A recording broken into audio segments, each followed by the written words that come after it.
Tanker డ్రైవర్పై కొందరు యువకులు దాడికి పాల్పడ్డారు. దారిలో ట్యాంకర్ అడ్డంగా ఉందని దాడి చేశారు. వాటర్ ట్యాంకర్ డ్రైవర్ తలకు తీవ్ర గాయమైంది. మాదాపూర్ అయ్యప్ప సొసైటీలో సీజీఆర్ స్కూల్ హాస్టల్లో వాటర్ నింపుతుంటే యువకులు గొడవకు దిగారు. డ్రైవర్ సయ్యద్ సలీం పోలీస్ స్టేషన్లో ఫిర్యాదు చేసినా పట్టించుకోవడం లేదని ఆవేదన వ్యక్తం చేశాడు. దాడి చేసింది సీఎం రేవంత్ రెడ్డి సోదరుడి అనుచరులని డ్రైవర్ సయ్యద్ సలీం ఆరోపిస్తున్నాడు. అందుకే పోలీసులు ఎఫ్ఐఆర్ నమోదు చేయలేదని ఆవేదన వ్యక్తం చేశాడు.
వాటర్ ట్యాంకర్ డ్రైవర్పై కొందరు యువకులు దాడికి పాల్పడ్డారు. దారిలో ట్యాంకర్ అడ్డంగా ఉందని దాడి చేసినట్టుగా డ్రైవర్ చెప్తున్నాడు. పూర్తి సమాచారం ఇచ్చేందుకు మా కరెస్పాండెంట్ కుమార్ జరుగుతున్నారు. కుమార్, ప్రస్తుతం డ్రైవర్ పరిస్థితి ఎలా ఉంది?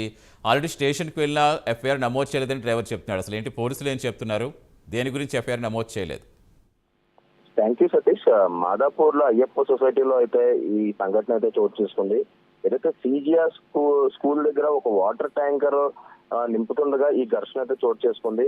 ఏదైతే ఈ వాటర్ ట్యాంకర్ డ్రైవర్ ఎవరైతే ఉన్నారో ఇతను మధ్యలోని ఈ వాటర్ నింపుతున్న సమయంలోని కొంతమంది వ్యక్తులు తనపై దాడికి పాల్పడ్డాడంటూ కూడా అతను అయితే ఆరోపిస్తారు. ముఖ్యంగా దాడి చేసిన వ్యక్తులు కూడా తెలంగాణ ముఖ్యమంత్రి రేవంత్ రెడ్డి సోదరు తిరుపతి రెడ్డి అనుచరులుగా అయితే ప్రస్తుతం అతనైతే చెప్తున్నాడు. దారిలో అడ్డంగా ఉందని చెప్పి వాటర్ ట్యాంకర్ డ్రైవర్ అయితే వీళ్ళు తల పగలేలా కొట్టారంటూ కూడా డ్రైవర్ అయితే ఆరోపిస్తున్నారు. ముఖ్యంగా తమ వాహనం పోవడానికి లేకుండా అడ్డు పెడతావా అంటూ కూడా